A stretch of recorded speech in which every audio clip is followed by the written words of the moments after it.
పండగలైనా పెళ్లిళ్ళైనా వస్త్రాలకు వేదిక ఒక్కటే, అదే ఎస్ఆర్ షాపింగ్ మాల్. ఫ్యామిలీ అంతటికి unlimited offers. Non banking finance కంపెనీల్లో లోన్లు తీసుకోవటం డేంజర్ అని తెలిసినా కొందరు వాటిని ఆశ్రయిస్తూనే ఉన్నారు. లోన్ యాప్ల దురాగతాలకు ఎంతో మంది జీవితాలను పోగొట్టుకున్నారు. అయితే సకాలంలో పోలీసులకు తెలపడం ద్వారా ఓ యువతి పెద్ద గండం నుంచే బయటపడింది. ఇంతకీ ఏం జరిగింది?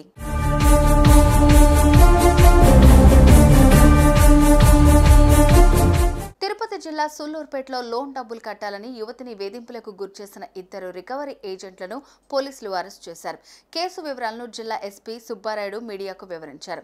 సుల్లూరుపేటకు చెందిన యువతి హైదరాబాద్లో సాఫ్ట్వేర్ ఇంజనీర్గా పనిచేస్తోంది. 6 నెలల క్రితం ఆమె ఫినబుల్ యాప్లో లోన్ తీసుకున్నట్లు తెలిపింది. సమయానికి ఈఎంఐ చెల్లించకపోవడంతో తన ఫోటోలను అసభ్యకరంగా మార్చి సామాజిక మాధ్యమాల్లో పోస్ట్ చేస్తామని రికవరీ ఏజెంట్లు బెదిరించారు. బాధితురాలి తల్లిదండ్రులు, బంధువులకు ఫోన్ చేసి డబ్బులు కట్టలేదని దూషించారు. అంతటితో ఆగకుండా ఆమె సోదరుడికి కొన్ని న్యూడ్ ఫోటోలు కూడా పంపించారు. ఏజెంట్ల వేధింపులు తాళలేక యువతి పోలీసులను ఆశ్రయించింది. స్పందించిన పోలీసులు ఇద్దరు నిందితులను అరెస్ట్ చేశారు.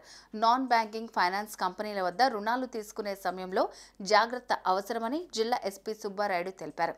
ప్రజలు సైబర్ నేరాలపై అప్రమత్తంగా వ్యవహరించాలని అన్నారు. ఫినబుల్ లోన్ యాప్ పై సైబర్ క్రైమ్ కేసు నమోదు చేస్తామన్నారు.